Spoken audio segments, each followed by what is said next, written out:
Let's go to the Big 12, Ari. So much happening. Let's start with the happy news from Lawrence. Kansas is 5-0 after a nail biter against Iowa State. So Kansas takes the lead. Iowa State on its first touchdown, bad snap. Holder runs the ball in for a 2-point conversion. That is the only reason Iowa State had a chance to kick to tie at the end of the game, but they miss it. Kansas is 5-0. Lance Leipold is the hottest coach in America, and College game day is coming to Kansas. As they should. You know, what's funny is if I would have told you Kansas will not score a point in the second half against Iowa State and win, what would you have said? Did Iowa State not come out in the second half? Like, I don't know. But you're right. They took that lead and they just held it for dear life. And it was something because I don't know how he's done this. They were so bad.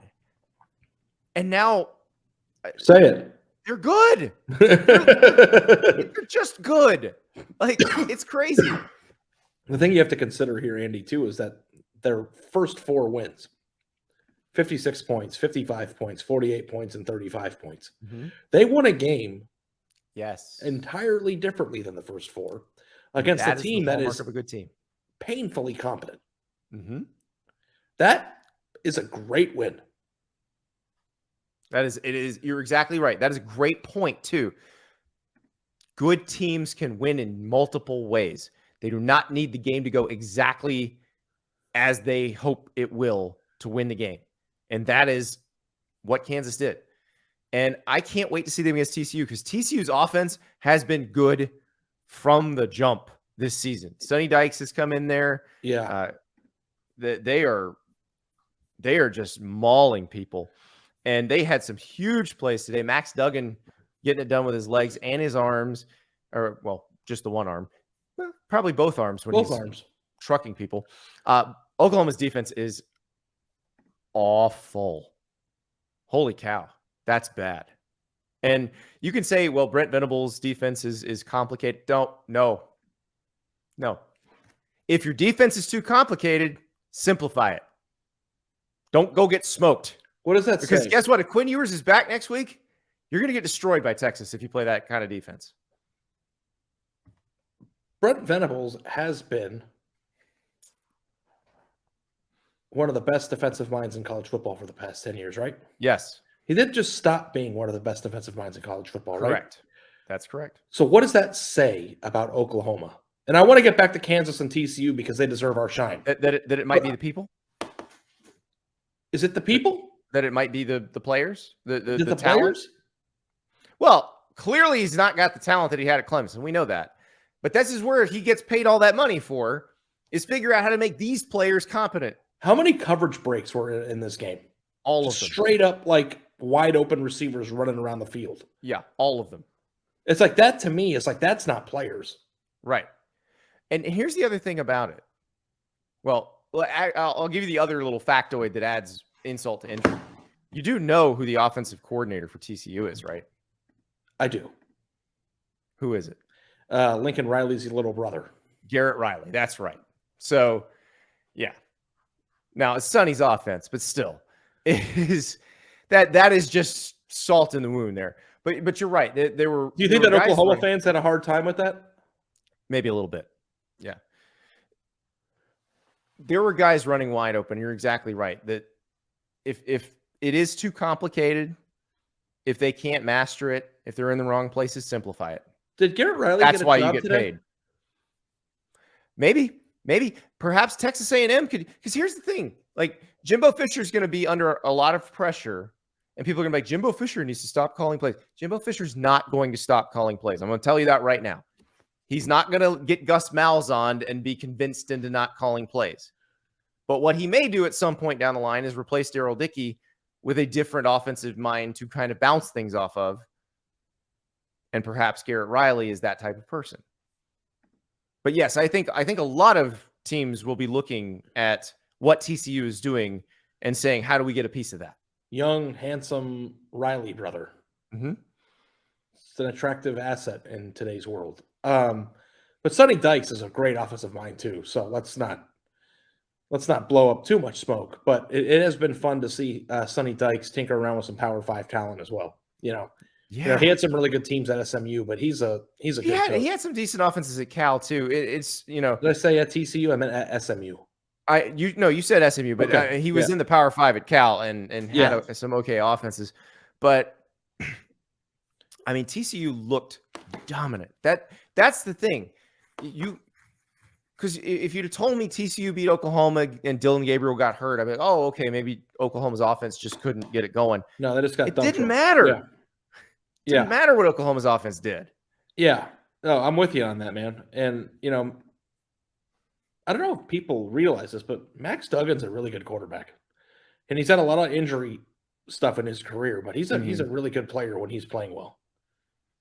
Yeah, and I mean, he looked amazing on Saturday. They couldn't do anything with him. Yeah. But back to Kansas. Can we just let's go back to Kansas. Yes, I feel like Jalen Daniels for Heisman, because we gravitated towards the big time brand, but so they have this nice little streak here. Do you give them a chance against this TCU team at home, or is this where the wheels fall off? No, I give them a chance because of what we saw today. Because of the way they beat Iowa State. I wonder if the spread's going to be like 14. It might be. I don't know how much faith Vegas has in TCU yet either, though. Yeah. I mean, Vegas. Can I tell you who I think more now? Can I tell you who I think might really be the best team in the Big 12? Somebody asked me that today at the birthday party, and I was like, I have no idea. Can I tell you who my theory is after today? Hit me with it, pal. I think it's Oklahoma State. I had a feeling you were going to say that. Oklahoma State looked awesome against Baylor. Spencer Sanders has grown up as a quarterback because he used to make a lot of decisions where like, what are you doing? But it feels like those are fewer and farther between now. And, I'm not going to go as far as saying like he made the Kenny Pickett-like rise as a senior where Kenny Pickett, went from just, kind of okay to pretty good to first-round talent. But I do think Spencer Sanders has grown up quite a bit. I mean, I would hope so. He's been in college for 12 years. I know, but man, go watch the first touchdown Oklahoma State scored against Baylor. The touch on that ball. That's a veteran throw. The Oklahoma State Cowboys are having the most Oklahoma State season ever, too, right now so far. It's like 4-0, have one weird win early on in their schedule because it's always weird. I remember when they had a few close calls with Tulsa. Then they beat the crap out of Arizona State, then Arkansas Pine Bluff, which isn't even a game. And then they start early in the Big 12 schedule with a ranked win. So, and then nobody's talking about them either. It's like Oklahoma State always sneaks up on you. It's like, wait, Oklahoma State's 7-0. Well, guess what? Their defense is still great. Derek Mason replaced Jim Knowles, and the defense still looks very good. I know Baylor scored some toward the end, but Oklahoma State was in control of that game. And they also were capable of running the ball against that Baylor defensive line, which you don't see defensive lines like that very often in the Big 12. Yeah. No, they've got my respect. They've got my attention, and they also have a pretty tough go of it the next month. So, speaking of teams in the Big 12 that can run the ball, because let's also not forget these guys in the Big 12. And again, I keep saying the Big 12 is the most exciting league in America because literally anybody can win it. Maybe West Virginia can't. Maybe not. But Kansas State looked great again against Texas Tech. Adrian Martinez had maybe the most efficient day he's had in his life.